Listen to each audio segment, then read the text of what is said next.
Es un gusto enorme compartir con ustedes. Yo sé que me tocó lo peor del curso porque sé que han tenido ponentes súper empapados en la materia y que son muy buenos, a lo mejor les salgo a deber. Yo no soy maestra, pero trataré de dar mi mejor esfuerzo y compartirles lo que es la violencia política contra las mujeres, pero ahora como es un delito electoral. Como ustedes lo han visto a través del desarrollo del curso, pues la violencia política contra las mujeres, además de ser una violación a derechos humanos, pues se puede intentar por otras vías de manera conjunta. La materia penal, pues obviamente es como lo último que se pretende que se intente, ¿verdad? La última vía.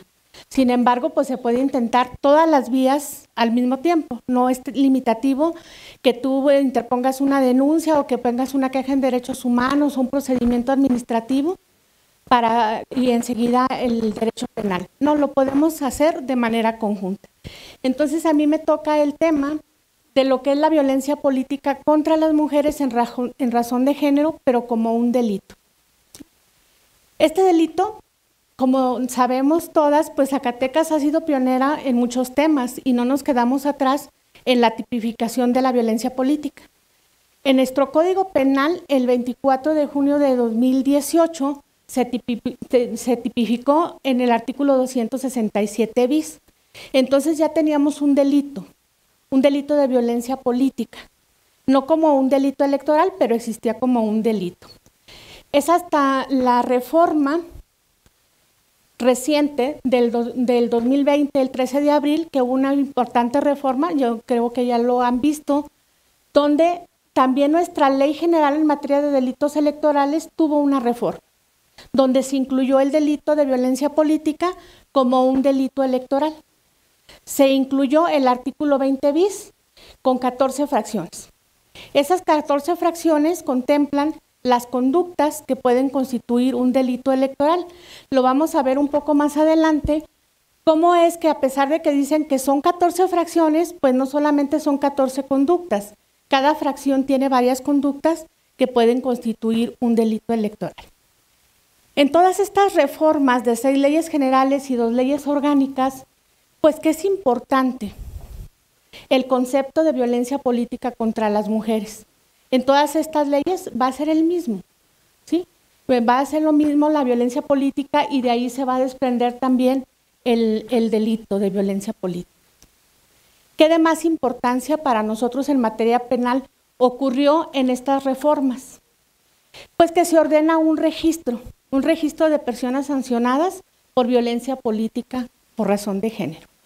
La Fiscalía General de la República está trabajando, aún no lo tiene completo todavía, también sobre un registro que vamos a registrar en ese registro nacional de la Fiscalía General de la República.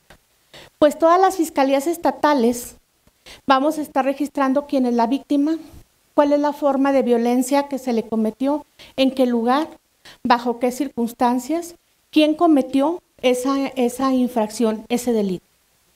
No necesariamente esperar a tener una sentencia condenatoria, que es el otro registro que ya está aprobado por el Instituto Nacional Electoral. Entonces se van conformando y ustedes saben cómo se han establecido pues ciertas restricciones para las personas que cometen este tipo de violencia. O como la declaración 3 de 3, que se les van poniendo ya ciertos límites a las personas que se dedican como a otros delitos, pues a cometer también delitos electorales, y entre ellos la violencia política contra las mujeres. ¿Por qué creen que se ha dado este tipo de delitos? ¿Ustedes qué opinan? ¿Por qué se tipificó la violencia política contra las mujeres?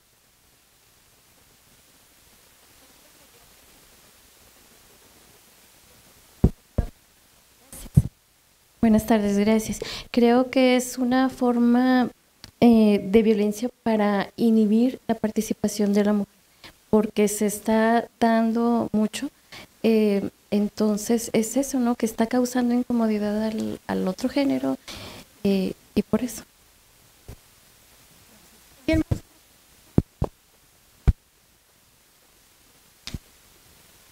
Buenas tardes, gracias. Porque dado el avance que ha tenido la mujer en la participación, como ya lo mencionaron, en acceso a participar libremente en contiendas electorales.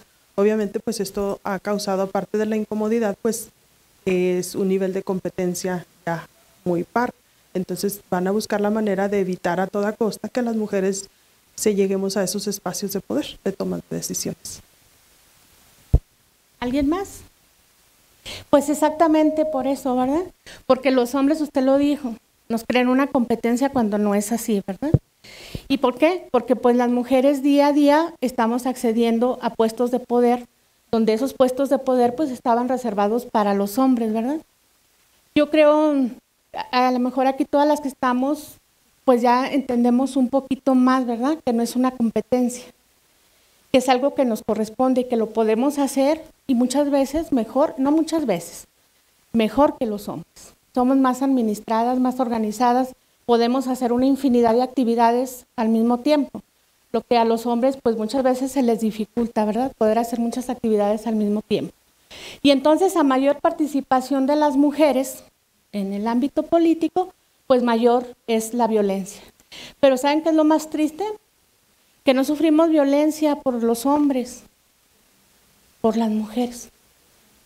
A mí en lo particular eso me da mucha tristeza, que sean mujeres las que más infringen violencia en contra de mujeres. Yo creo que todos los casos que hay registrados de violencia política que se han denunciado, porque la mayoría no se denuncian, es un gran reto que tenemos las autoridades, que la ciudadanía confíe en nosotros, porque no hay confianza, desconfían de nosotros, entonces no se acercan. Y entonces si no se acercan a la autoridad, pues se sigue cometiendo diariamente la violencia. ¿Por qué? Pues no hay una forma de poderles poner, por ejemplo, una medida de protección, como vamos a ver un poquito más adelante. Entonces, sí tenemos gran reto las autoridades en que la ciudadanía se acerque a nosotros, denunciar los hechos, continuar con los procesos, porque luego a veces denunciamos y no continuamos con los procesos. Fíjense cómo la violencia política contra las mujeres es un delito, como todos los delitos electorales, que son de oficio. Basta una noticia criminal que alguien denuncie para que se haga la investigación. Pero ¿qué pasa en el caso muy particular de la violencia política? La víctima es la principal generadora de los datos de prueba que nos puede aportar. ¿Cómo qué? Pues un dictamen psicológico, por ejemplo, un dictamen médico. Y si no tenemos la participación de la víctima, no lo podemos obtener de otra persona o de alguna autoridad. Es directamente de la víctima. Y entonces muchas víctimas llegan a denunciar.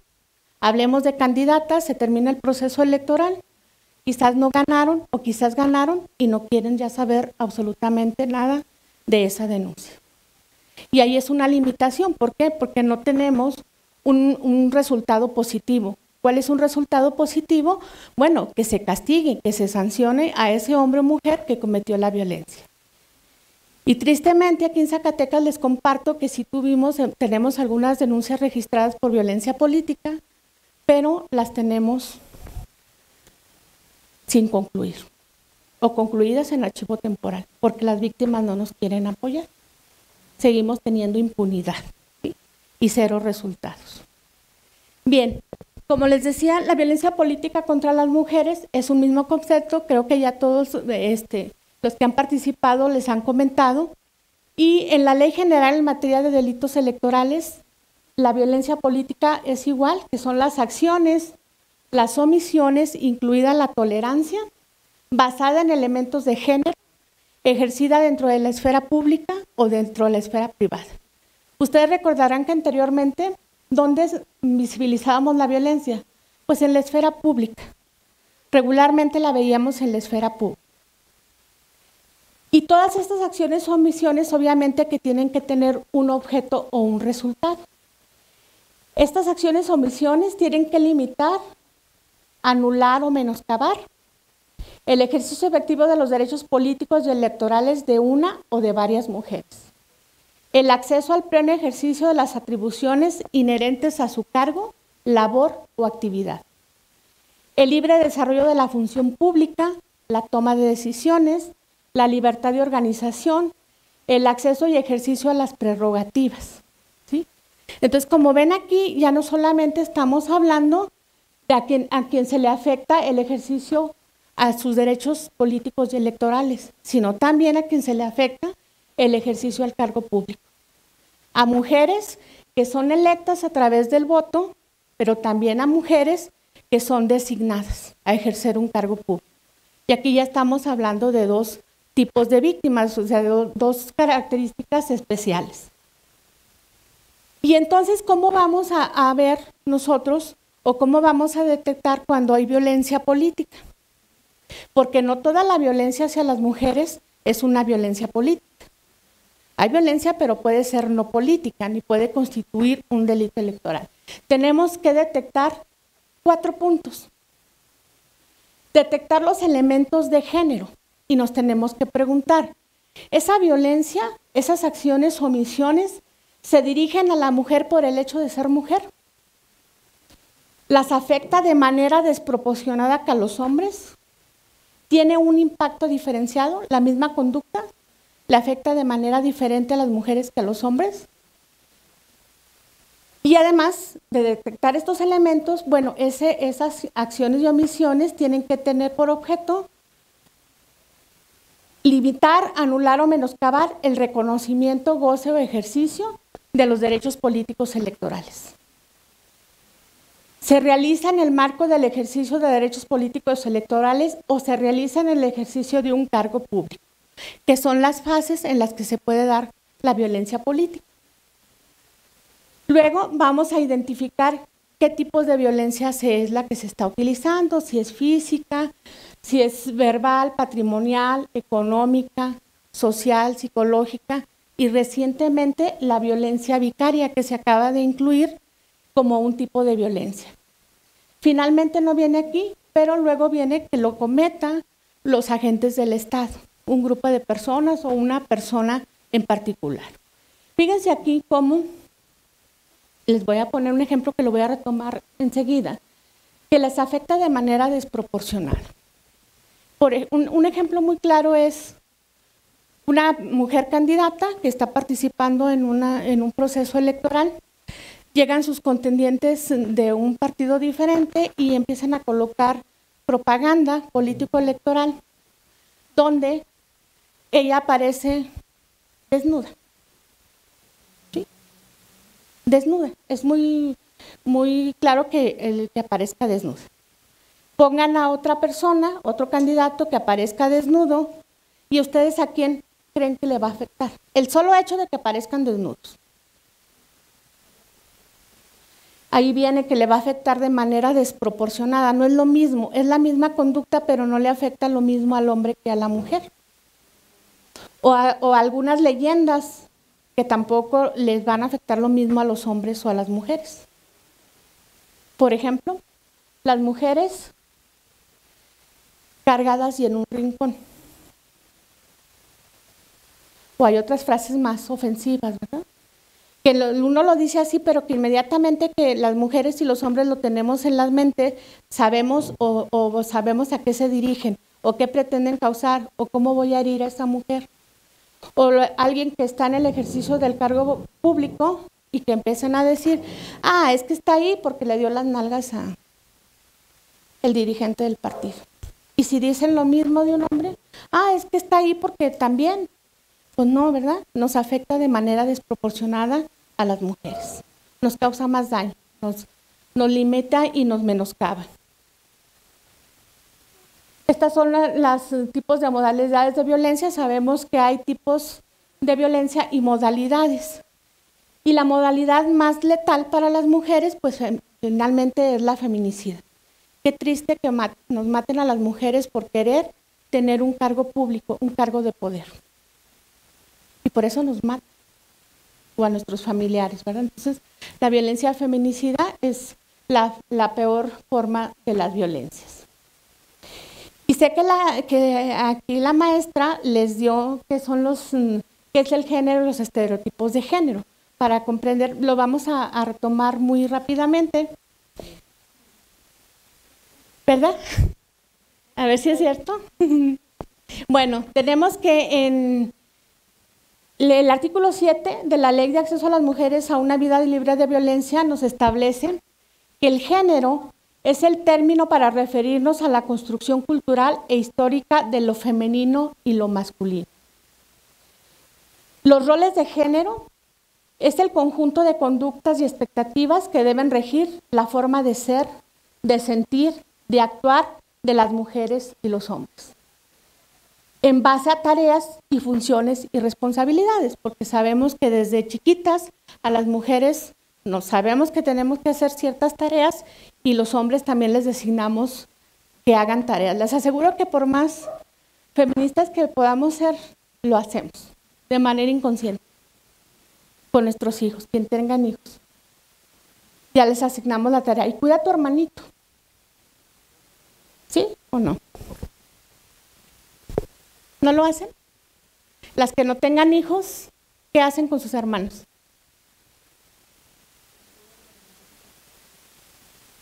¿Quién los anda buscando para darles de comer? Y las mamás así somos, dale de comer a tu hermano, cuídalo, o cámbialo, límpiale los mocos.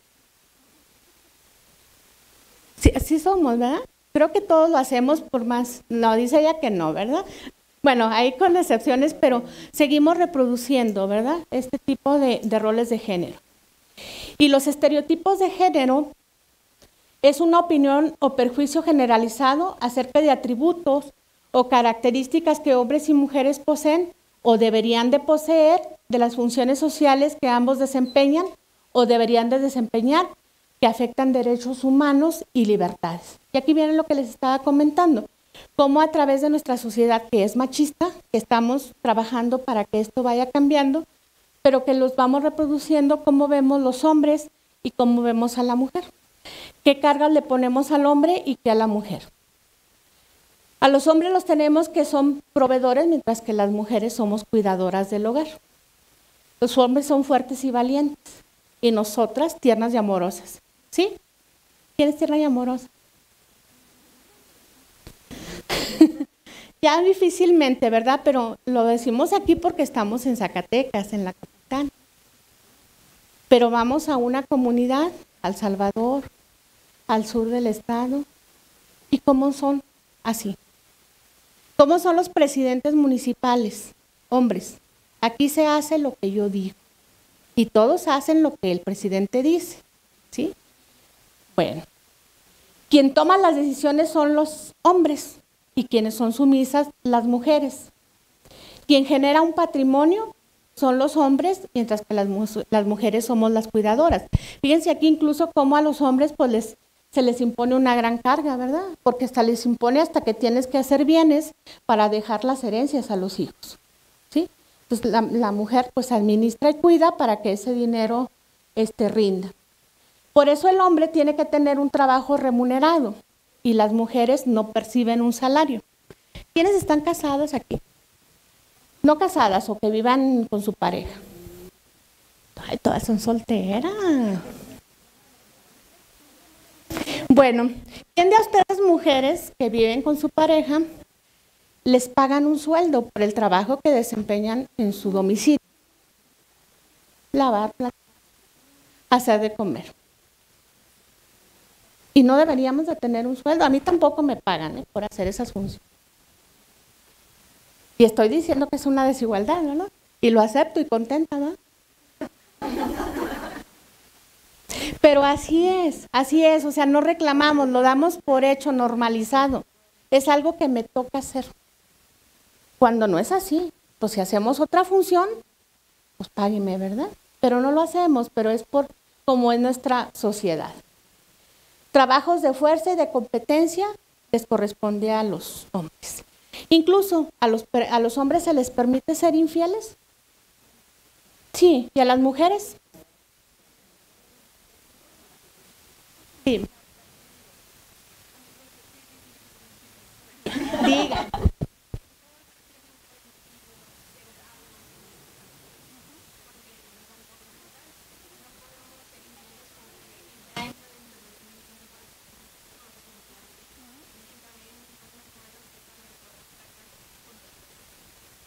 Diga.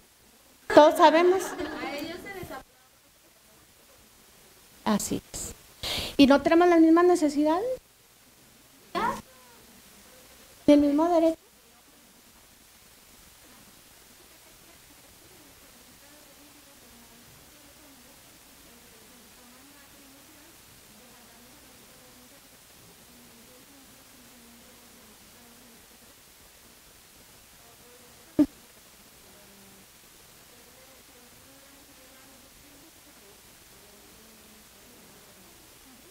Y nosotros se los permitimos. Es que fíjense, nosotros, mujeres, como en el IES, que no se da, no, por poner un ejemplo, llega Luis, y a ver si no hay un Luis aquí, y empieza, pues es así como que tiene muchas novias, casado, con hijos, y empieza a tener muchas amistades, y empieza a decir, ya sabes que Luis anda con Juana, con Antonia, con Petra y con Chana. Presote, ¿verdad? No, está bien. Pero ahora digan, Rosalinda trabaja ahí, también casada con hijos, y también empiezan a decir que anda Juan con Antonio y con Pedro. ¿Y qué dicen de Rosalinda? Mínimo que es una loquita, ¿va? Entonces no es lo mismo, ¿verdad? No es lo mismo que, y nosotros como mujeres lo permitimos. Trabajamos en ello, ¿verdad?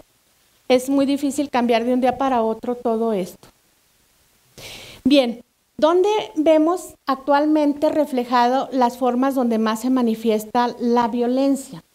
¿Dónde la podemos encontrar o visibilizar o ver más rápidamente? Pues obviamente la violencia física deja marcas, es más visible. No toda, ¿verdad? Porque hay violencia física que no podemos ver las marcas a simple vista, pero regularmente sí. La intervención de la delincuencia organizada en estos tiempos. Eso es algo que nos lacera mucho. A las candidatas cuando andan en campañas y a los hombres también, aquí no podemos hacer, o sea, decir que a ellos no, porque también se acercan. ¿Qué pasa cuando una candidata acepta algunos beneficios que le da la delincuencia organizada? ¿Podrá ejercer su cargo de manera libre? ¿Podrá tener a sus funcionarios de que la van a apoyar a ella? Y lo vemos, Zacatecas no podemos cerrar los ojos. ¿Quiénes están en las policías municipales? ¿La presidenta podrá controlar eso? Difícilmente. Ni los hombres tampoco, ¿verdad? Pero porque estamos enfocados a las mujeres y ahorita tenemos un gran problema de la intervención de la delincuencia organizada, amenazando a candidatas para que renuncien a la candidatura o para que lleguen a una candidatura, pero jamás van a poder gobernar de manera libre. Siempre van a estar marcadas por la violencia. Y bueno, ahorita redes sociales y digitales, pues no se diga, ¿verdad? Y aparte que no estamos con todos los reglamentos para poder ponerle un frente a todo lo que se vive en redes sociales y digitales. Por ejemplo, yo he comentado en otras pláticas que cuando hay violencia, que se ejerce violencia a través de redes sociales, por ejemplo Facebook, nos es muy complicado bajar una publicación. ¿Por qué? Porque es una empresa que está en Estados Unidos y porque tenemos que hacer varios procedimientos para lograr, si nos autorizan, que se baje esa publicación. Por fortuna, el Instituto Nacional Electoral tiene un convenio y ellos bajan esas publicaciones muy rápidamente. Nosotros estamos trabajando en ello y esperamos pronto tener esas herramientas porque realmente es muy complicado bajar esas amenazas, esas expresiones de discriminación, el desprestigio, la publicación de imágenes íntimas de las mujeres que no tienen nada que ver con la vida pública y que día a día se van a redes sociales. Y ustedes saben que redes sociales, pues es una bola de nieve, porque en segundos se duplica esa información. Y fíjense cómo tenemos que tener mucho cuidado con nuestros hijos, con nuestras hijas, que están compartiendo en redes sociales. Sabemos que son delitos independientes también. El publicar fotografías de una mujer es un delito independiente. Para el delito electoral lo utilizamos como un medio para cometer el delito, pero aparte se da otro delito. Entonces imagínense, nuestros hijos ingresan a redes sociales y hasta nosotros somos morbosos. Vemos una publicación de una mujer desnuda, como y nos causa morbo. La voy a compartir porque, pues me gustó y la comparto y la empiezo a compartir. Y entonces en los actos de investigación que se realizan en ese rastreo de esa publicación, quizás no lleguemos con la persona que lo hizo, porque creó un perfil falso, por ejemplo. Pero si vamos a llegar, no sé, a lo mejor si usted la compartió y como no lo hizo de manera dolosa, pues vamos a llegar a su perfil y es coautor de la comisión de ese delito. Entonces aquí sí les pedimos pues a estar muy atentos, ¿verdad? Con nuestros hijos, con nuestros amigos, con nuestros hermanos, que podamos decir que tengan cuidado en la información que se comparte, porque finalmente son partícipes de un delito. Entonces podrá decir, es que yo no sabía, sí, pero el desconocimiento de la ley no le exime de una responsabilidad. Pues hay que estar muy pendiente con eso. Hemos tenido hasta extorsiones. Ahorita ustedes saben también cómo está en auge la extorsión en redes sociales. ¿Por qué? Precisamente por ese problema que tenemos las autoridades, que no podemos reaccionar de manera inmediata y para poder cortar eso. Bueno, en el delito de violencia política, ¿a quién va dirigida la violencia política? Ya lo hemos venido diciendo, pues obviamente a quienes participan en un proceso electoral, como son las aspirantes a un puesto de elección popular, las precandidatas, las candidatas electas cuando ya están en el ejercicio del cargo, las mujeres en el ejercicio del cargo, las votantes y servidoras públicas designadas. Que ya que hablamos, no solamente que fueron a través del voto, sino que fueron designadas. ¿Dónde la podemos encontrar? También ya lo dijimos, en el ámbito público, en la comunidad, en el interior de un partido político, en lo privado, pues dentro de nuestra misma familia. Y entonces fíjense qué triste esto de que dentro de una misma familia, y nos vamos a ir a los estereotipos de género. En un municipio de los de alejados, e incluso aquí mismo, puede ser que un papá, quien es el patriarca de la familia y a quien se le rinde todo lo que estamos haciendo, hombre y mujer, son invitados a participar en un partido, en un proceso electoral, quizá por diverso partido político, y entonces llegan con ese hombre que es machista, que es el papá. El hijo le dice, oye papá, me invitaron a participar. Sí, mijo, participe. Aquí está mi patrimonio, venda las vacas, al rato las recuperamos, ya cuando esté en el ejercicio del cargo. ¿Sí? Véndalos. Pero entonces la hija le dice lo mismo. ¿Y qué le va a contestar ese papá machista a la hija? Pues que no, ¿verdad? ¿Cómo mandar a medianoche con los pelados, haciendo campañas? ¿Y quién va a cuidar al marido? Si usted va a andar allá con todos los hombres, ¿le está limitando ese derecho político electoral? Está cometiendo el delito desde su propia casa. No le permite ejercer esos derechos que tiene la mujer. ¿Quiénes pueden cometer el delito? Absolutamente todos. Todos. ¿Las mujeres? Sí, las mujeres también. Entonces aquí nada más por poner que servidores públicos, integrantes de partidos políticos, pero en general todos. Y aquí en esta nueva reforma se incluyen los medios de comunicación. ¿Por qué? Porque a lo mejor yo de manera dolosa, y lo vamos a ver un ratito más, voy y te doy una nota y te doy unas imágenes y difúndelas. Está participando, también está cometiendo delito, a pesar que yo te llevé esa información y a lo mejor hasta te pagué para que hicieras esas publicaciones. Vamos a ver un poquito más adelante. Y bien, les decía, la violencia política como delito electoral está en el artículo 20 bis de la Ley General en materia de delitos electorales y tiene 14 fracciones.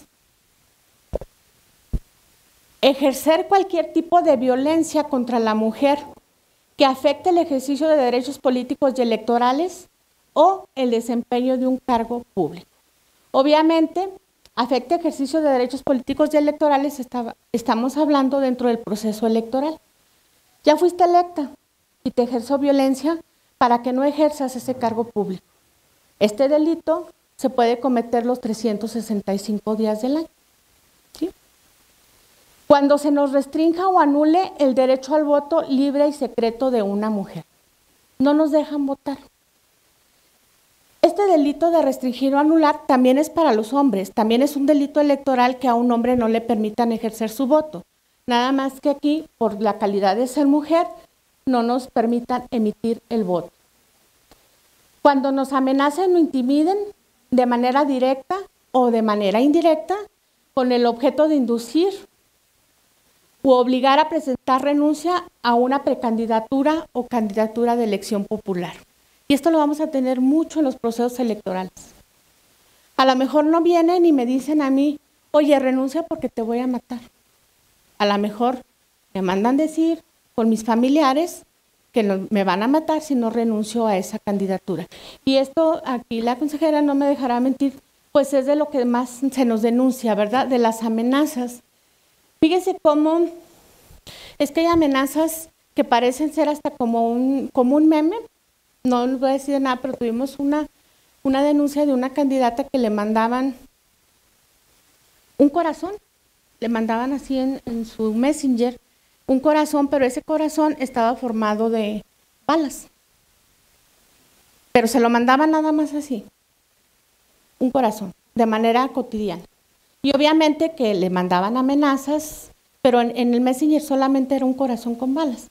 Entonces ella decía, me van a matar. ¿O qué nos puede decir eso, verdad? O sea, me van a matar. No necesitaban en esa imagen más que poner esas balas ahí en el corazón, relleno de ese tipo de así para mandar la amenaza muy sublime, que si no renuncias a esa candidatura, pues te vas a morir. Amenazar o intimidar a una mujer de manera directa o indirecta con el objeto de inducirla, obligarla a presentar su renuncia al cargo para el que haya sido electa o designada. ¿Y dónde las vamos a tener aquí? Pues en los ayuntamientos. Todas esas directoras. ¿Por qué directoras? No todas las personas que trabajan en la administración pública están contempladas como víctimas de violencia política. Hablo de directoras porque estas víctimas que están ejerciendo el cargo público tienen que tener características similares a las mujeres que fueron electas a través del voto. Es decir, que tengan funciones, atribuciones debidamente establecidas en una ley, que hayan sido designadas y que hayan tomado protesta para ejercer ese cargo, como las candidatas que ya fueron electas. Entonces, por eso, no todas las mujeres somos víctimas de violencia política. Tienen que tener ciertas características para que sean víctimas de violencia política. Les decía, ¿por qué las encontramos en las presidencias? ¿A las directoras yo la podré estar amenazando para que renuncie al cargo? Pues es lo que hacen, ¿verdad? Renuncia porque te voy a denunciar por malos manejos de los recursos públicos. Y como hacemos lo que nos dice el presidente, pues es posible que sí nos intimiden, ¿verdad? Pues sí es posible. Y entonces, ¿por qué a las síndicas? Y si hay violencia, ¿verdad? Pero no es tanto esta violencia para que renuncien. ¿Por qué creen que a ellas no las amenazan para que renuncien? Porque son electas a través del voto y el presidente no puede hacerla que renuncie.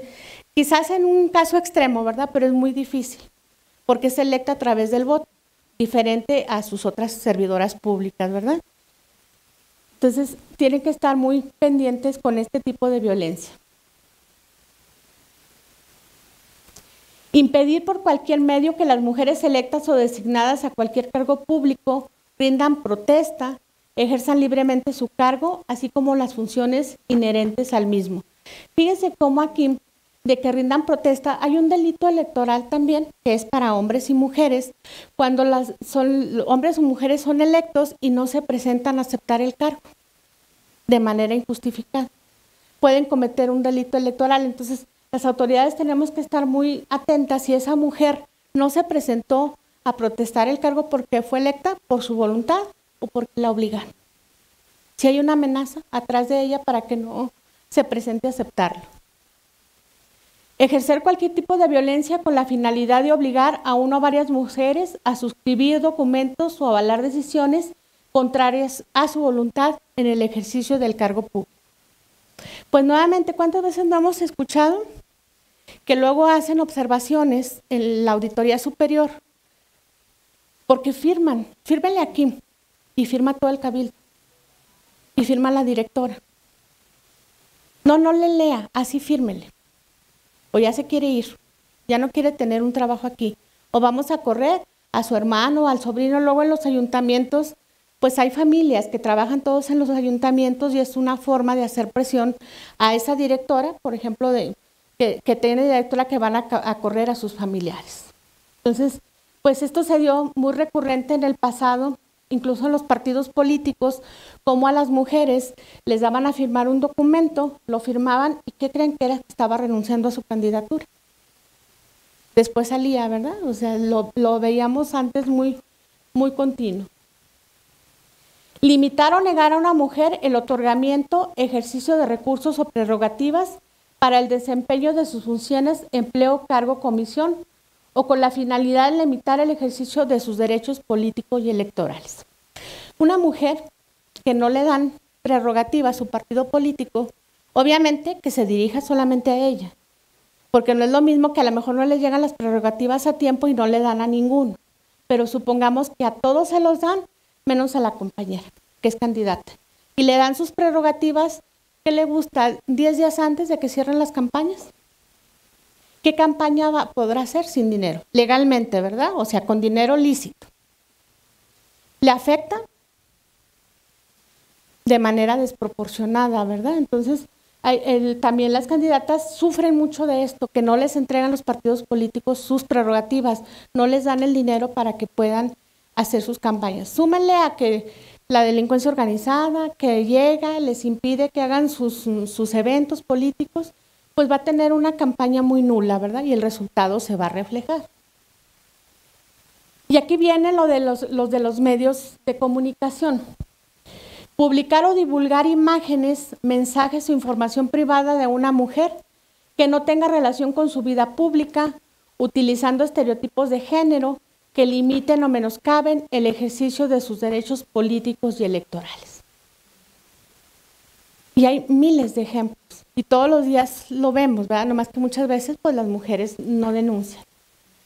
Que tiene una funcionaria pública que salga de vacaciones, por ejemplo, se va de vacaciones a donde ella quiera y con quien quiera, y alguien de mala forma saca unas fotos y las empieza a exhibir, y empieza a decir que se fue con el dinero del pueblo, que cómo le hace o que qué está haciendo. Bueno, pues si trabaja, pues tiene los recursos, ¿verdad? O cómo los consiga, pero nada tiene que ver con su trabajo de servidora pública, que le estén publicando fotos de sus vacaciones, por ejemplo. Nada tienen de relación. Limitar o negar que una mujer reciba la remuneración por el desempeño de sus funciones, empleo, cargo, comisión. Honestamente ya se ve muy poco, sobre todo aquí en la capital, de que no le paguen a la mujer o le paguen cada 3 meses. Pero en los municipios sí se ve. No, pues no llegó tu pago, te esperas. Dentro de 3 meses, porque a lo mejor ese pago que te correspondía voy a comprar gasolina. ¿Pero por qué? Por los estereotipos, ¿verdad? Pues al cabo la mujer no necesita dinero, no le pagues, págale dentro de 3 meses. ¿Sí? Y eso también es un delito electoral. Proporcionar información incompleta o datos falsos a las autoridades administrativas o jurisdiccionales en materia electoral con la finalidad de impedir el ejercicio de los derechos políticos y electorales de las mujeres. Supongamos que una mujer se quiere inscribir para ser candidata y a lo mejor requiere un documento que tiene una autoridad, y como sabemos, pues los términos son fatales. Si no te inscribes a tales horas de tal día, quedas fuera. Y entonces esa autoridad que tiene ese documento, pues no se lo entrega o se lo requieren y no lo proporciona. Y es un documento necesario e indispensable para que se pueda inscribir como candidato. ¿Cuál será la consecuencia? Que no su registre. ¿Se le afectó un derecho? Sí. Irreparable. Si no se registró, ya no va a poder registrarse. Impedir por cualquier medio que una mujer asista a las sesiones ordinarias o extraordinarias, así como a cualquier otra actividad que implique la toma de decisiones en el ejercicio del cargo. Y aquí estamos hablando de ambas mujeres, electas a través del voto y las designadas. ¿Aquí entran las síndicas? Sí, aquí sí pueden entrar las síndicas. Aquí sí pueden ocasionarle un delito electoral al síndico porque, Bueno, las síndicas son las representantes del ayuntamiento y toma decisiones y verifican los recursos públicos. Es importantísima la función de los síndicos y las síndicas. Entonces, si no le permiten asistir a esas sesiones, ejercer su derecho a voto, imagínense que a usted, si vaya a la sesión, pero no le permitan ejercer su voto. No, usted no. No quiere hablar la consejera, ¿verdad? Entonces, aquí pues dice, ay, sí, hasta que me digan, ¿verdad? Que no me van a dejar. Pero en los municipios ocurre mucho, ¿verdad? Bastante, mucho. Casi yo creo que a todos les pasa esto. Impedir a una mujer su derecho a voz y voto en el ejercicio del cargo. No va a votar. Sí convoquen a la directora de recursos materiales, pero es un tema que se trata de la organización de recursos materiales, pero tú no vas a poder votar, no vas a poder opinar. Oiga, pero es que yo hice el estudio, hice todo, tú no puedes opinar. Pues se le está coartando un derecho, ¿verdad? Discriminar a una mujer embarazada con la finalidad de evitar el ejercicio de sus derechos políticos y electorales. Un ejemplo, que me digan que ha estado en los medios de comunicación.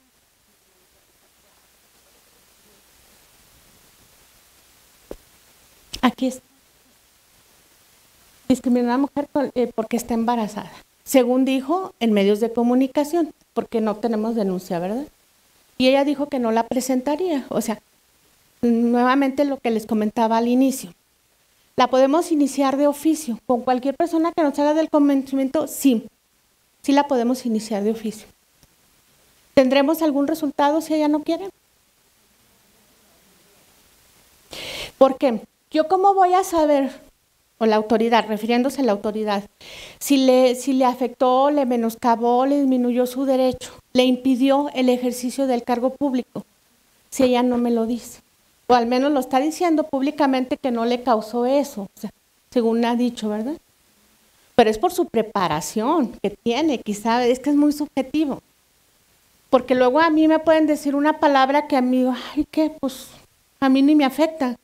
Pero a lo mejor si se lo dicen a usted sí le afecta y le causa le disminuye, a lo mejor la inhibe. Depende de cada persona, por eso es importantísimo la participación de las víctimas. No solamente en el delito, en los procedimientos y en todo, pero yo me estoy refiriendo a un delito. O bien que se impida o restrinja su reincorporación al cargo tras hacer uso de la licencia de maternidad o de cualquier otra contemplada en la normatividad.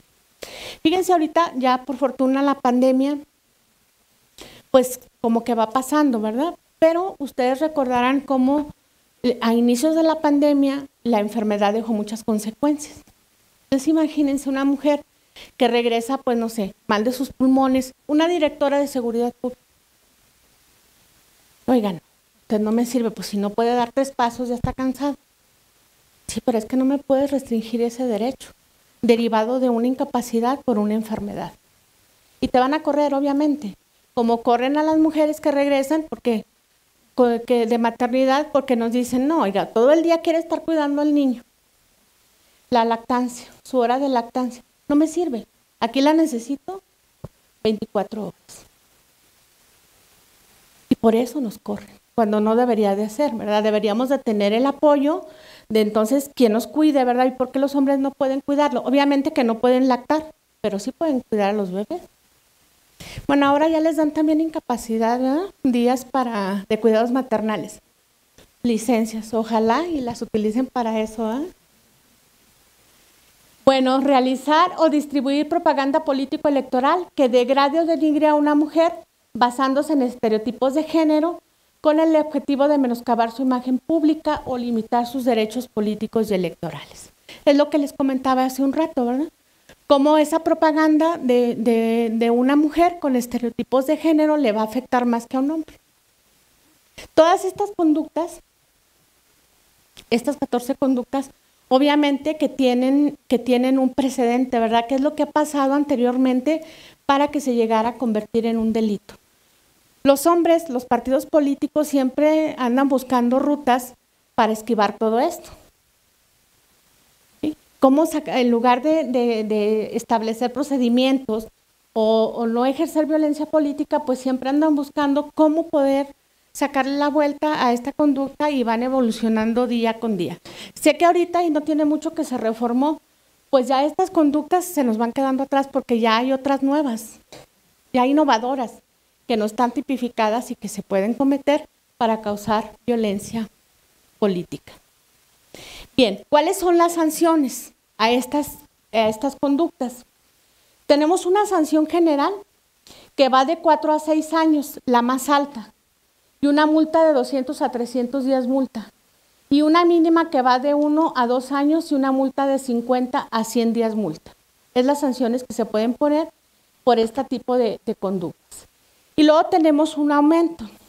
Cuando quien comete el delito, el sujeto activo, sea un servidor o una servidora pública, una persona funcionaria electoral, funcionaria partidista, aspirante a candidata independiente, una precandidata o una candidata. Cuando tengan esa característica, aumenta la sanción hasta 1/3.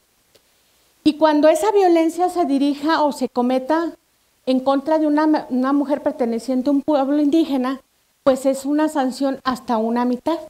¿Por qué? Pues es que las mujeres de pueblos indígenas están todavía más desprotegidas, ¿verdad?, que nosotros, por sus usos y costumbres y como ellas viven día a día. Ustedes escuchamos cuando hay procesos electorales cómo hay violencia en contra de estas mujeres. Todos los días, ¿verdad?, hay mucha violencia en contra de las mujeres. Si aquí hay resistencia, pues allá en comunidades indígenas hay más resistencia. Y luego tenemos en el artículo 5 de la Ley General, hay una sanción más. Cuando la persona que cometa un delito de violencia política o un delito electoral sea un servidor público, a pesar de que aquí ya tiene un aumento en su conducta, pues se le va a poner otra sanción, se le va a inhabilitar para desempeñar un cargo público. O si está desempeñando, pues se le puede destituir del cargo público. ¿Por qué creen que a los servidores públicos nos aumentan más las sanciones?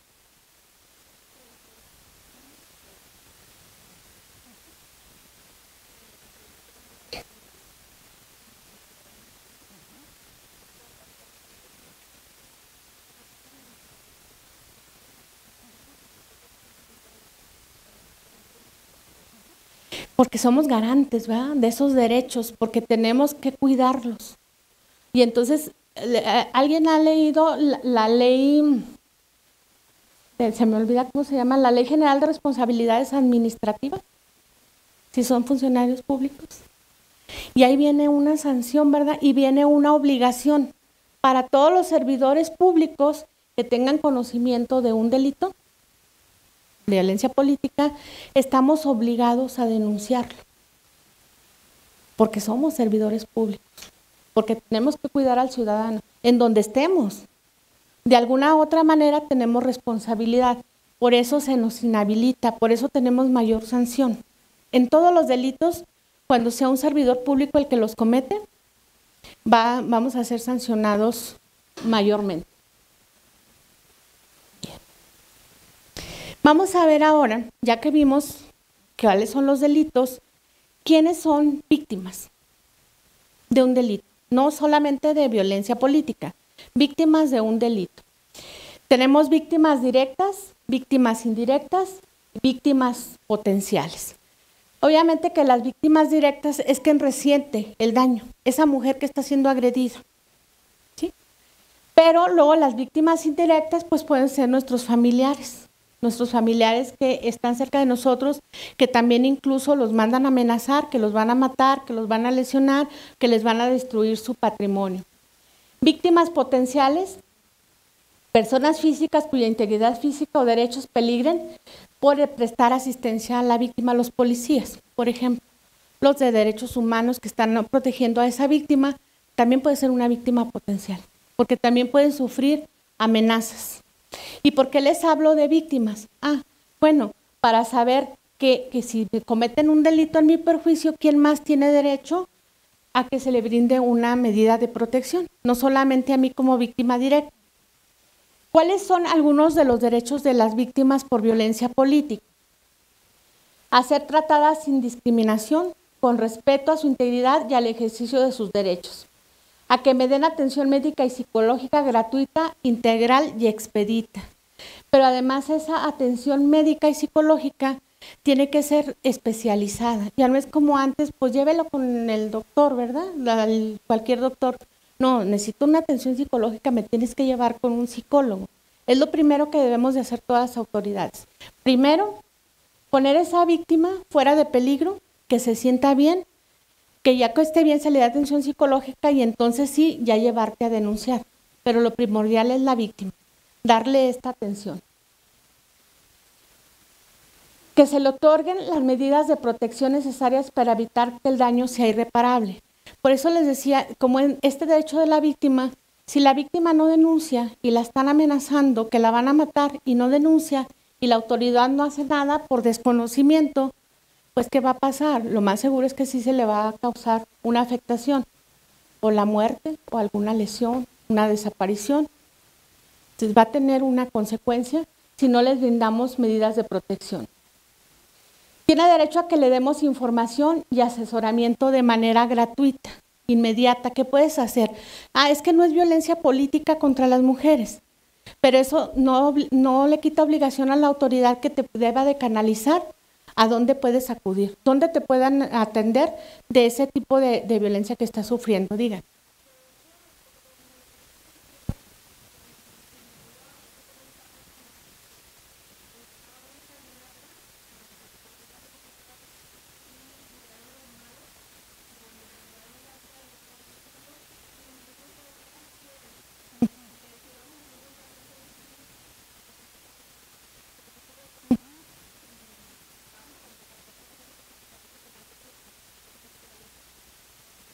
Claro. Y renunció. Pero ha habido casos más graves, la muerte, que salen o sea, no había una denuncia previa que le pudieran poner una medida de protección, por ejemplo, protección policíaca, como lo vamos a ver, que también, o sea, no vamos a decir que eso le garantiza al 100% porque sabemos que no es cierto, ¿verdad? O sea, pues muchas veces, aunque traigan protección policíaca, sufren la muerte, ¿verdad? Pero hay menos riesgo, pues, si tiene una medida de protección. Tenemos que ser muy confidenciales a su intimidad. No podemos los servidores públicos que damos atención a esas víctimas, servidores públicos de todos los ámbitos, andar diciendo, es que la candidata de acá del Mortero vino y me dijo que le hicieron esto, esto y esto. No podemos hacerlo. No podemos violentarla de mayor manera. Al tener nosotros esos datos, no podemos hacerlo. Por eso, hay muchos informes del SAI, de las plataformas que nos solicitan y nos piden, dime el nombre de la candidata, dónde era candidata, dónde vive, todos esos datos personales. Pues no se los podemos proporcionar. O dime qué conducta sufrió. Tampoco, porque, por ejemplo, si hay una sola candidata del Mortero, y yo no le doy el nombre, pero le digo que es la candidata del Mortero, pues obviamente que le estoy dando toda su identidad, ¿verdad? Entonces tenemos que cuidar todo eso y a veces tenemos mucho problema las autoridades porque nos piden información y no les podemos dar esos datos. ¿Por qué? Porque las ponemos vulnerables. Les voy a platicar un caso también que tuvimos de un municipio donde le estaban hablando a una candidata, la estaban extorsionando, querían dinero. Ya sabemos que eres candidata de tal lugar, queremos tanto dinero.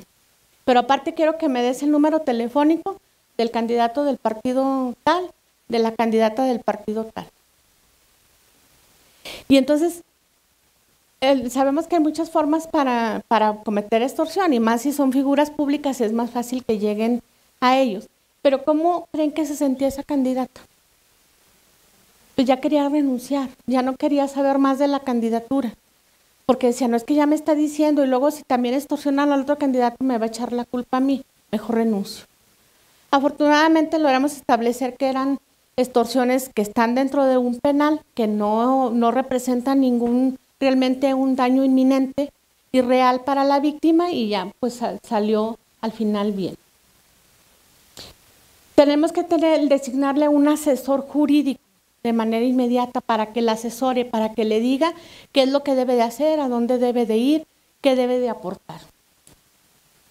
Si se trata de personas indígenas, tenemos que ofrecerle un intérprete, un defensor que la auxilie, que le diga, porque si no habla nuestro idioma, nuestro dialecto, pues ¿cómo le vamos a entender? Difícilmente le vamos a poder dar la atención que requiere. Y obviamente, una reparación integral del daño sufrido, que esto viene cuando ya se dicta una resolución y que se condena al daño. Un acceso de veras a la justicia, un acceso a la justicia, que es en lo que estamos pues mal, porque no hemos tenido ninguna sanción. ¿Y cuáles son las medidas y órdenes de protección para este tipo de delito que podemos ofrecer? El artículo 137 del Código Nacional nos señala un catálogo de medidas de protección, obviamente que es para todos los delitos, ¿sí? Pero las más adecuadas para el tipo de violencia política, bueno, es la prohibición de acercarse o comunicarse con la víctima y el ofendido. Limitación para asistir o acercarse al domicilio. La entrega inmediata de documentos de identidad de la víctima. Imagínense esa violencia que se comete en el domicilio. Quiero ir a votar y me quitas la credencial del elector. ¿Podrá votar? Y entonces una medida de protección sería pues acceder al domicilio de la víctima, recoger ese documento, entregárselo para evitar que se siga violando su derecho. Es un ejemplo. Por ejemplo, cuando la violencia se da en los centros donde se está ejerciendo el cargo, pues no te acerques a la víctima, no te acerques a ella, no la sigas. Eso es una medida de protección para que ella pueda seguir ejerciendo el cargo. La prohibición de realizar conductas de intimidación o molestia a la víctima o al ofendido o a personas relacionadas con ellos. Si se fijan aquí, es para todos los tipos de víctimas. Las directas, las indirectas y las potenciales. Se les puede dar una medida de protección. Protección policial de la víctima ofendido. Auxilio inmediato por integrantes de instituciones policiales al domicilio en donde viva la víctima. ¿Cómo vamos a determinar cuál de este tipo de medidas, que son iguales a las que están en otras leyes, es la que le podemos dar a la víctima? En la Fiscalía tenemos una Fiscalía de Derechos Humanos. Tiene un nombre muy grande: Derechos Humanos, Tratos Crueles, Inhumanos y de Tortura. Pero entonces en esa Fiscalía velan por los derechos de las víctimas y ahí es donde imponen una medida de protección. Ellos tienen un equipo interdisciplinario que tiene ministerios públicos, tiene psicólogos, tiene médicos y en base al riesgo hacen una valoración del riesgo. Se someten a ustedes saben también que ya tenemos para violencia política un protocolo y se le aplica un cuestionario y nos va a arrojar si es un riesgo mínimo, un riesgo máximo, y es la medida de protección que se le va a dar a la víctima en base al riesgo que se determine.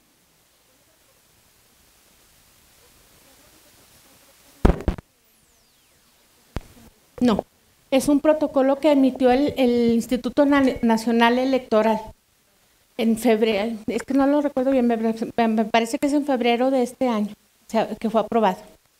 Y ahí viene pues como el cuestionario que se le debe de aplicar, son como 74 preguntas que se le aplican a la víctima. Y en base a las respuestas que ella da de los riesgos que vienen ahí reflejados, es la medida de protección. Pues, ¿cuáles son las medidas de protección?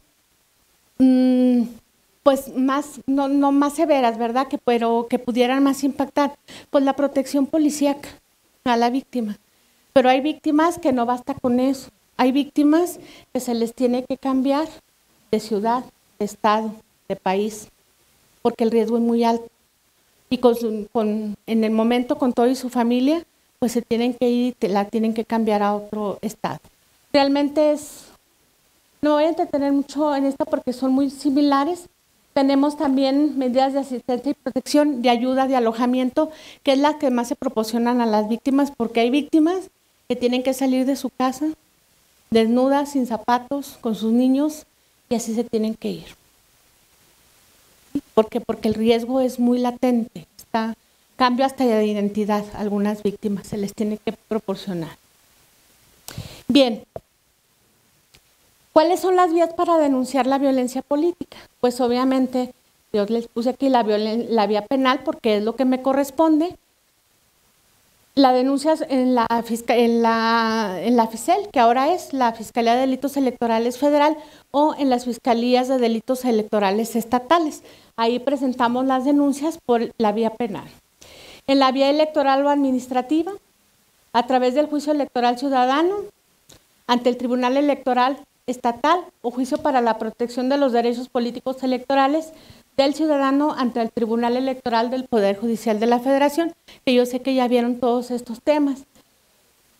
Y en la vía administrativa, interponer un procedimiento especial sancionador, denuncia ante el órgano interno de control de la institución de que se trate.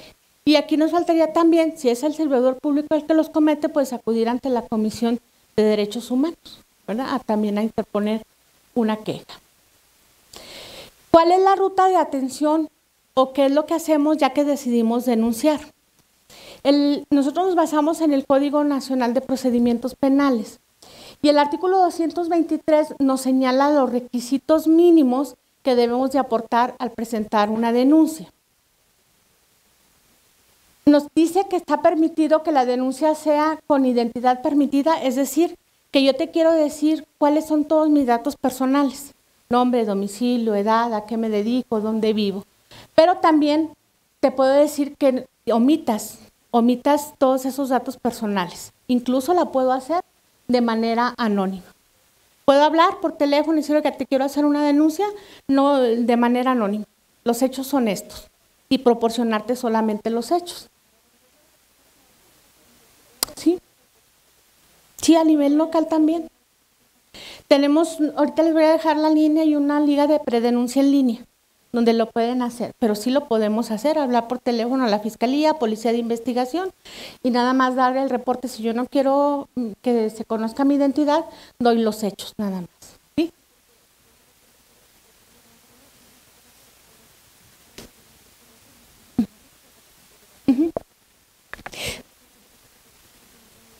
Y sí lo estuvimos difundiendo en los municipios, sí, pero nunca es suficiente la difusión. La verdad que siempre se nos escapan espacios para difundir, pero sí hemos tenido denuncias anónimas. Incluso pues, a nivel federal, y a nivel federal nos las canaliza a nosotros. Al mismo momento que están haciendo la denuncia, mandan el reporte por FEPADETEL, FEPADENET, y nos las mandan a nosotros, porque siempre estamos en coordinación. En cuanto ellos lo reciben, nosotros tenemos la noticia para nosotros poder corroborar. Porque la denuncia anónima nos establece también el Código Nacional. El único requisito es que tenemos que corroborar que efectivamente ese hecho está ocurriendo.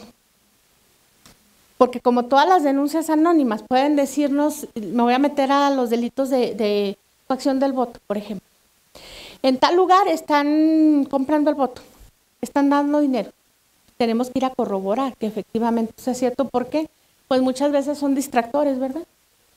Para estar en otro lugar. Entonces, ese es el único requisito. La denuncia anónima la tenemos que corroborar con actos de investigación. Tiene que ir Policía de Investigación y corroborar que realmente está ocurriendo ese hecho. ¿Qué es lo que debemos de dar en este tipo de denuncias? ¿Qué es obligatorio? Pues tenemos que hacer una narración del hecho que contenga al mínimo quiénes cometieron ese hecho, quiénes lo están cometiendo. ¿Qué personas lo presenciaron? Los testigos que son tan importantes, ¿sí? ¿Quiénes lo están viendo? Las circunstancias de tiempo, lugar y modo. Regresemos nuevamente al ejemplo de que nos hablan que o están amenazando una candidata en Guadalupe. Es que en Guadalupe están amenazando a una candidata con un arma de fuego. Punto. Y es todo el reporte que tenemos. Guadalupe tiene un montón de comunidades, es enorme, no se diga Zacatecas.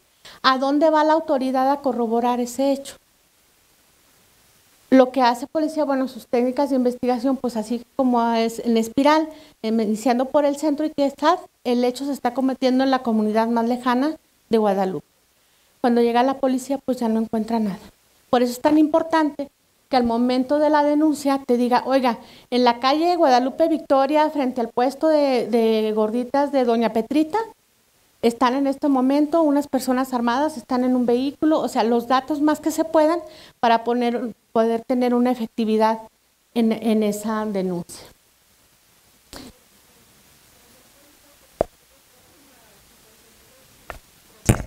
La situación de las redes sociales se toma como base el hecho de hacer una grabación porque pues ahí van implícitos los datos, justamente lo que usted está mencionando, quién está interviniendo en alguna discusión o alguna situación que se esté dando, ese se toma como un hecho, ¿verdad? Como por así es un medio de prueba que nos va a servir para acreditar ese hecho. Exacto, se desahoga como una prueba total. Sí, lo ofrece como un medio de prueba y luego ya en el juicio ya se desahoga como un medio de prueba. Déjeme le digo al problema que nos enfrentamos con esas evidencias de redes sociales. Los medios de prueba que luego se desahogan como prueba en el juicio, obviamente que tenemos que tener la fuente, porque se van a asegurar con una cadena de custodia para darle legalidad a esa evidencia. Entonces, la evidencia que nos sirve es, por ejemplo, el video que tomó aquí la compañera y nos llama, aquí está mi celular, Policía de Investigación hace una investigación y luego nos lo exhibe y hacen una memoria en un disco. Esa es la evidencia que nos va a servir para desahogar en un juicio. Difícilmente las evidencias sí nos ilustran, las que están en redes sociales o las que pasan en una publicación periodística, pero no tenemos la fuente principal y sabemos cómo se distorsionan los videos, las fotografías. Sí.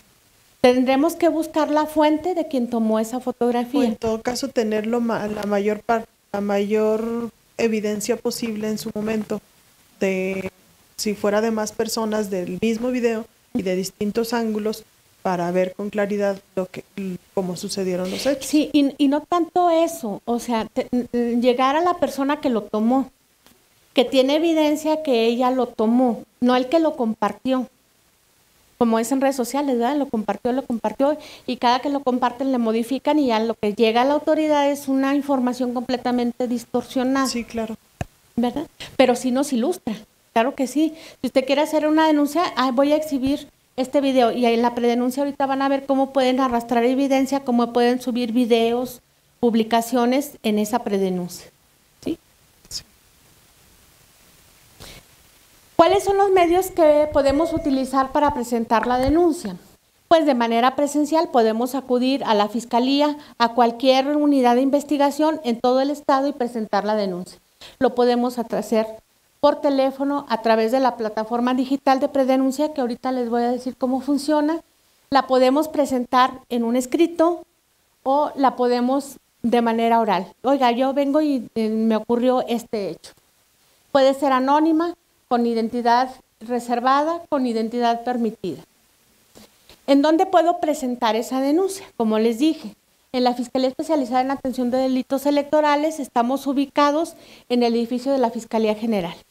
Segunda planta, ahí estamos a sus órdenes. En la Fiscalía. Calle Circuito Zacatecas 401, la Fiscalía General del Estado, que está por Ciudad Administrativa, por el Hospital General, ahí está la Fiscalía. Ahí está también el edificio de Policía de Investigación, que da servicio las 24 horas. A cualquier momento que vayan, los 365 días del año. Y a través del servicio de atención de llamadas del 911, que es nuestra principal fuente, el 911, en los procesos electorales. Es donde más recibimos reportes de denuncia. Tenemos 18 distritos judiciales distribuidos en todo el estado, donde hay casas de justicia y donde hay unidades de investigación. Si quieren se las dejo para no ser tan repetitivo. La cabecera municipal, o sea, hay un distrito donde un municipio y a ese municipio le corresponden otros municipios. Están incluidos los 58 municipios en el estado. ¿Dónde está Manuel? Les voy a presentar cómo pueden accesar al sistema de predenuncia.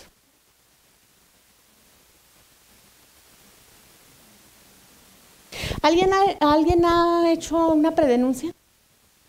Nunca han utilizado ese sistema. Se creó ahora que estuvimos en pandemia, precisamente porque pues, como no podía ir toda la gente, entonces se incrementó ese sistema de predenuncia, que no es otra cosa más que presentar una denuncia en línea. Ustedes acceden a esta dirección de predenuncia de Fiscalía Zacatecas y les va a desplegar como un tipo cuestionario. ¿Le bajamos, por favor? Ahí viene realizar una predenuncia, les va a pedir su nombre,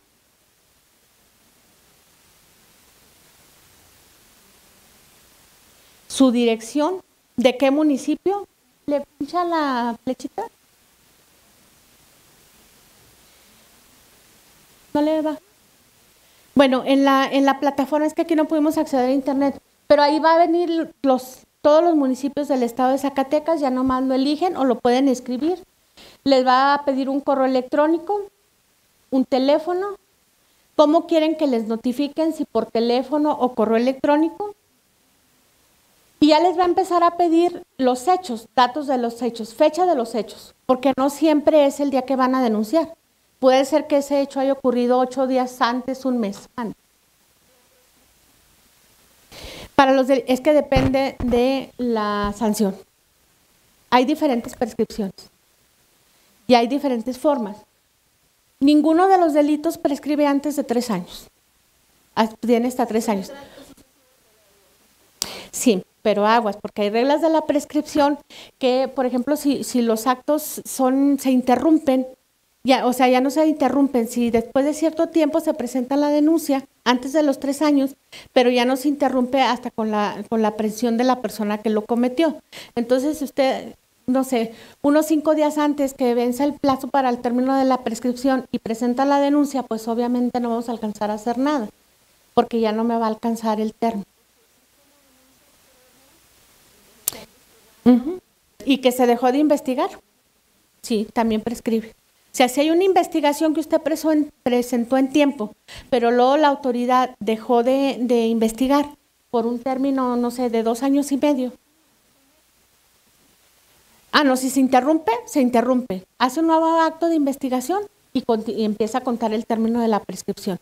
Es que tenemos que estar en base a los términos de la prescripción que menciona el Código Penal. Y son varias reglas para la prescripción. Pero yo le entiendo a usted que para presentar una denuncia, ¿verdad? Bien complicado. Sí lo podemos hacer, no prescribe, pero imagínese si de manera inmediata no podemos contar con los medios de prueba, después de mucho tiempo es muy complicado. ¿Ustedes han visto el fenómeno en los procesos electorales? Está el proceso electoral. Buenas tardes. Está el proceso electoral y todo está en auge y todo el mundo quiere denunciar y todo el mundo quiere que se castigue. ¿Por qué? Porque estamos vigilando, ¿verdad? Los ciudadanos debemos de ser vigilantes qué se está haciendo en el proceso electoral. Pero pasa el proceso electoral, ese mismo día que ya dan los resultados y todo se termina. Y es increíble de veras. Hasta los propios partidos políticos cómo no quieren colaborar ya. ¿Mande? Todo. Cuando nos afecta a todos, o sea, los delitos electorales son en perjuicio de la sociedad. Todos somos víctimas y cualquier persona podemos ir e impulsar esa carpeta de investigación y no lo hacemos. Y no es una justificación de decir que la autoridad no investiga porque las personas no nos auxilian, pero realmente sí tenemos grandes retos en poder. Yo quisiera a decir, ay, ya tuvimos una vinculación a proceso por la coacción del voto, que es lo que más se da. No la tenemos, porque ocurre ese fenómeno. O a veces a los funcionarios públicos que los están coaccionando, más ahora con la reelección, para que apoyen un candidato. Y nos hablan y hemos llegado a las presidencias municipales en cuanto tenemos la noticia criminal y entiendo, tienen miedo. No, oiga, a mí no es cierto. Y a usted, y nos agarramos así a todos y nadie ha sufrido. Pero ya después dicen, no, es que sí se cometió, sí, pero no lo decimos y entonces eso nos limita bastante, ¿verdad? Bien. Los datos de los hechos, en qué calle ocurrieron, número, en qué colonia, en qué municipio, y aquí viene, ¿qué evidencia tiene usted? Imágenes en PDF, audios, etcétera. Lo que usted tenga, lo puede subir. Le da la opción para que lo agregue y lo suba. Y luego tiene que hacer una descripción de los hechos. ¿Qué fue lo que ocurrió? ¿Qué es lo que está denunciando? Aquí hace una relación. Y luego ya viene la opción, realizar predenuncia. Cuando usted mande que quiere realizar la predenuncia, ¿cómo vamos? ¿Qué pasa? El sistema le va a arrojar un número de folio. Y con ese número de folio le van a mandar a hablar a usted, que después se tiene que presentar en el lugar donde corresponda, donde haya ocurrido el hecho. ¿Por qué es tan importante? Les quise decir de que es lo mínimo que debe de contener la denuncia, esos datos de identificación. Si usted me omite en esa predenuncia su número telefónico, su correo electrónico, donde le podemos notificar cómo se llama, de dónde es, y solamente me da un hecho donde no me da números, vamos a perder toda relación. Porque ¿a dónde le vamos a notificar?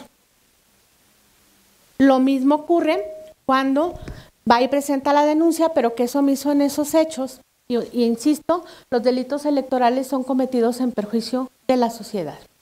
Y entonces el Ministerio Público, la autoridad, emite una determinación, supongamos que se abstiene de investigar porque dice que no hay delito, o un archivo temporal porque se agotaron las líneas de investigación. Yo como autoridad tengo la obligación de notificar a la víctima,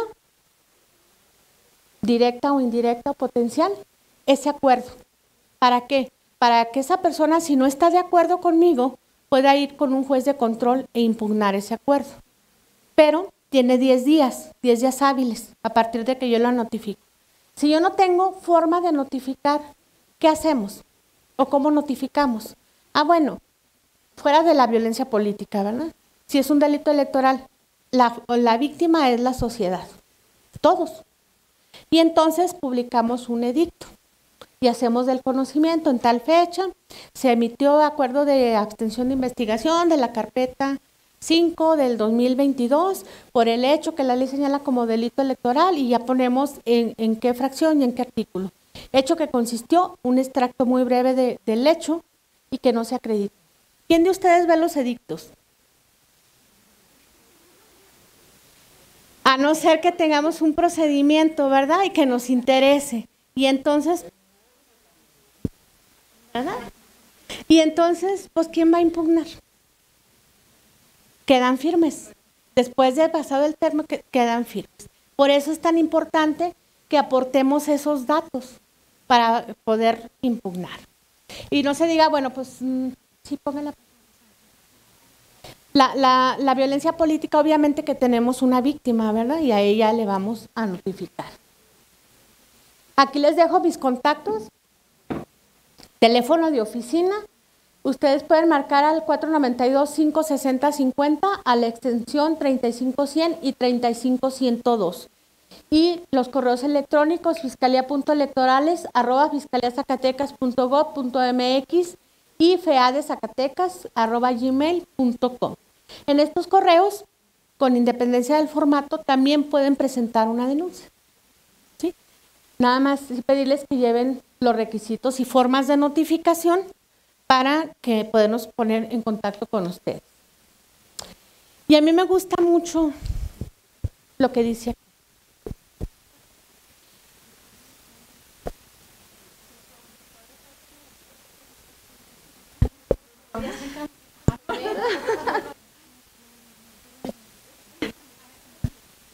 Sí. La violencia contra la mujer representa la síntesis de un conjunto de elementos culturales, sociales, políticos, económicos y normativos que permiten directa o indirectamente la discriminación por razón de género y que toleran y con ello sostienen la desigualdad entre mujeres y hombres. Todo esto de la violencia es de la Comisión Nacional de Derechos Humanos. ¿Sí? ¿Les parece? ¿Lo comparten? Que es cierto. Bueno, y con esto, pues sería mi participación. Les agradezco. Espero y ¿A esta? Claro que sí. Sí, claro que sí. Escuché que tienen un grupo, con gusto se los comparto y a ellas les comparten la presentación. Sí, está a sus órdenes. Bueno, antes de terminar, ¿alguna pregunta, comentario? Bueno, muchas gracias. Primero, una gran ponencia. En lo particular se me hace esperanzadora. Conozco de un tema de violencia política, y digo que me parece esperanzador por el tema de que amplía el tema de la violencia política respecto a las servidoras públicas designadas. No sé hace cuánto fue este tema o cómo se está viendo, porque precisamente respecto a este tema que conozco muy de cerca, pues ha sido tormentoso. La verdad es que decimos, no puede ser posible que buscar la justicia electoral para una mujer designada, o sea, de verdad tan tormentoso. Cuando se presenta la denuncia fue en noviembre del año pasado, y posteriormente fue pues es que no puede ser violencia política porque eres designada. Y ya de ahí se la mandan a servidores públicos, a lo que es la Fiscalía Anticorrupción. De ahí se va a género, ahorita está en género, pero todavía hay posibilidad, a lo que estoy entendiendo, de que se reencauce a violencia política, es lo que estoy entendiendo hasta ahorita. Te quiero saber a partir de cuándo. Mire, te le voy a... Sí sé de su caso, ya lo había platicado incluso con usted, y está con la maestra Fátima. Lo que pasa es que, bueno, aquí está también la magistrada. Estamos luchando porque se tomen en cuenta las mujeres que son designadas. Cuando inició este delito, y con lo que es su caso, solamente en todas las fiscalías, ¿verdad?, se estaba viendo nada más para las mujeres que fueron electas a través del voto, ¿sí? Que fueron electas a través del voto y que estaban en ejercicio de un cargo público. Se vino luchando con los jueces, sobre todo de control, y tenemos un precedente que es reciente, donde ya fue vinculada por un delito de violencia política por una mujer designada, pero fue reciente, recuerda que lo comenté, y entonces nosotros, aprovechando ese precedente, pues queremos seguir luchando. A lo mejor todavía nos pueden decir que no, porque el sentido de la reforma y el sentido del delito de violencia política, pues es para las mujeres electas a través del voto. Pero nosotros, le digo nosotros, todos los que somos fiscales especializados, estamos luchando porque también sea para las mujeres designadas. Pues ahí lo dice, la ley dice electo, designada, derecho político, afectación a ese derecho, afectación a ese cargo público. Pero es por eso, o sea, estamos, así como se lo había comentado, estamos ahora sí que picando piedra, y ya tengo hambre, ¿verdad? Y poder lograr, y no solamente a las mujeres designadas, a cierto perfil de mujeres designadas, sino a todas las que trabajan y son servidoras públicas, que hay violencia, sí lo entiendo. Y sí sé de su caso, ya lo habíamos comentado, pero yo espero que con el apoyo de todas las mujeres y que presenten denuncias, pues poder lograrlo, ¿verdad? Porque si no tenemos denuncias, pues tampoco podemos hacer mucho. Y si no participamos con la autoridad y damos todos los datos que se requieren y vamos ante un juez y sostenemos y estamos ahí codo a codo, pues no vamos a lograr gran cosa. ¿Sí? Muchas gracias. ¿Quién me decía?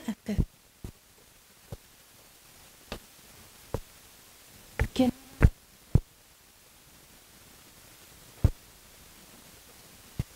Hola, muy buenas tardes. Mi nombre es Paola Karina Torres y, bueno, primero que nada agradecerles por la oportunidad que nos dieron de tomarnos en cuenta para este curso. Yo en particular sabía que había muchos avances en el tema de la violencia contra la mujer, pero de pronto no tenía tanto conocimiento como lo que he adquirido ahora en este curso. Pero pese a que tenemos principios, tenemos ya avances de lucha, tenemos muy buenos resultados, lo triste es lo que usted comentaba, que aunque se tienen las herramientas, no se llevan a cabo.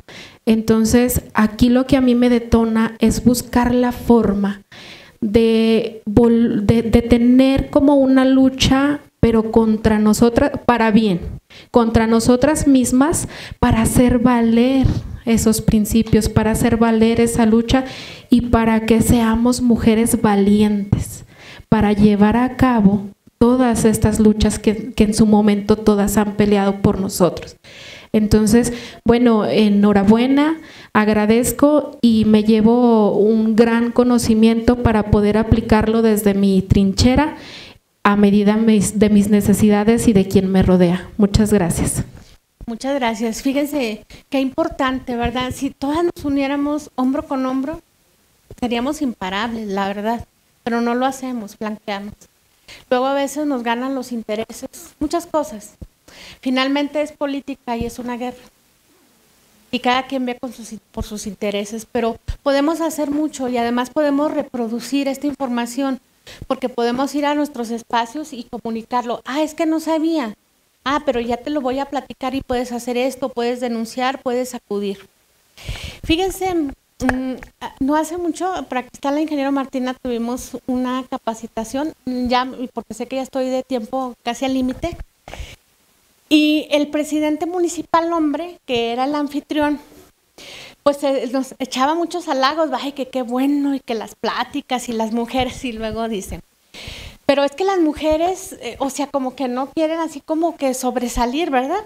Algo así, ya no recuerdo muy bien. Se deben de preparar. Yo, por ejemplo, yo quería tener hombres mitad y mitad. Estaban preparadas, ¿no? Casi con ganas de jalarle la oreja. O sea, primero nos alzó, dijo, pero es que no se fue, ¿verdad? Pero sí le íbamos a preguntar, oiga, ¿y qué especialización tienen sus hombres, verdad? Y eso que era un hombre, o sea, muy comprometido con las mujeres, pero si tenemos esa visión, o bien cuando les hacemos las invitaciones a los presidentes, hay alguien que dice, oiga, pero es que les vamos a abrir los ojos, oiga, presidente, de eso se trata, de que sus directoras, de que sus síndicas no se dejen que los estés dominando, y no dan apertura, o sea, lo hemos visto. Convocamos y mandan a la señora que está haciendo el aseo, no estoy diciendo que no deba de ir, porque ella sería una de las principales que se dan cuenta y que nos pueden denunciar. Pero a lo que voy es cómo lo hacen. No te mando a la mujer que puede sentirse agredida y nomás para que no estés dando lata y cumplir y la foto, te voy a mandar a cualquier persona. Y no es así. Tenemos que defendernos, tenemos que echarle muchas ganas y de veras hombro con hombro para poder lograr tener una verdadera justicia a las mujeres. ¿Alguien más que quiera participar? Pues muchas gracias, muchísimas gracias por su atención, ¿no? Muchísimas gracias a la maestra Rosalinda. De verdad agradecemos inclusive la presencia de todas y todos ustedes. Es una tarde especial porque vamos a hacer cierre a toda esta dinámica de trabajo que hemos venido promoviendo y que ustedes han sido partícipes. De tal forma que pues agradecemos profundamente que nos acompañe y que se haya dado el espacio para venir. Entonces, ahorita si nos hacen favor, nos acompañan las autoridades y nos vamos organizando para la entrega de la constancia de cada una de ustedes. Hay dos tipos de constancia, me voy a permitir precisar aquí que, como bien ustedes se dieron cuenta, con tiempo hicimos como las precisiones de que requeríamos un trabajo final para poder ser merecedoras a una constancia con valor curricular. Esta constancia pues tiene una serie de requisitos y nosotros como instituto, en coordinación con las instancias que promovimos el evento, se estuvo haciendo cuenta de los requisitos. Entonces recibimos algunos trabajos, algunos inclusive con algunas áreas de oportunidad, los remitimos para que tuvieran tiempo de hacer algunos ajustes, porque bueno, también es importante que vayamos como subiendo el nivel de nuestro propio compromiso y autoexigencia para ir mejorando, o sea, no es en ningún otro afán. Y en ese propósito pues salieron algunas constancias con valor curricular y otras personas que por alguna razón no pudieron cumplir con las asistencias o con el propio documento del ensayo, entonces tendrán una constancia de participación y así es como se van a entregar. Entonces, pues ahorita si nos permiten unos minutitos, nos reorganizamos para hacer las entregas. Muchas gracias. Gracias. Perdón, tenemos